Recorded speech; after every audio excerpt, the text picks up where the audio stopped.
Growth, it is in Zemgale's nature. In this environment, ideas are alive, opportunities are expanding, and businesses are growing. Welcome to the business environment of Zemgale, where every step is a step up. Zemgale ir pievilcīga vide, kur uzsākt un attīstīt uzņēmējdarbību. Reģions var lepoties ar spēcīgu uzņēmējdarbības atbalsta vidi, kuru veido pašvaldības ar sniegtiem pakalpojumiem, pašu vietēju uzņēmēju veidotas spēcīga biedrība, universitāte ar zinātnisko institūciju tīklu un arī atbalsta institūcijas ar finansiālo atbalstu. Runājot par ekosistēmu, kas ir būtiski svarīga ir uzņēmēju zinātnieku attīstībai un sadarbībai, ir ļoti svarīgi, ka visā šajā sistēmā ir gan dažādi virzieni, gan uzņēmēji, gan zinātnieki, gan, protams, arī atbalstošā vide. Līdz ar to universitāte, kas ir šeit Jelgavā, Zemgales reģionā, gribētu teikt, ir būtisks stūrakmens, lai varētu attīstīt inovācijas un dažādas jaunas lietas, jo, protams, ka tajā brīdī, kad runājam par biznesa attīstību, ir svarīgi arī inovāciju virzieni dažādi. Savukārt, ko iegūst uzņēmējs no visas mūsu sadarbības, ir tas, ka mēs viņam varam iedot pēc iespējas plašāku klāstu, sākot no mācībām, no biznesa idejas attīstības, katram viņa solim precīzi, kas viņam ir nepieciešams.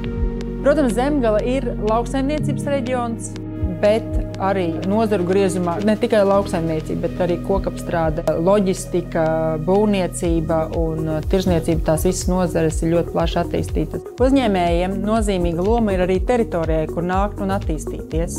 Tāpēc Zemgales plānošanas reģions sadarbībā ar pašvaldībām ir izstrādājis industriālo teritoriju attīstības plānu.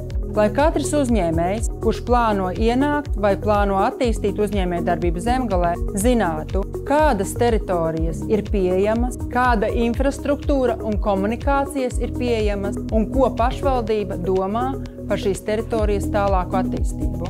Katrā pašvaldība uzņēmējdarbības speciālists ar mērķi palīdzēt vietējiem uzņēmējiem sniegt atbalstu, lai viņš tik nāk un darbojās. Mēs atrodamies nākotnes parkā, nākotnes ciemata teritorijā.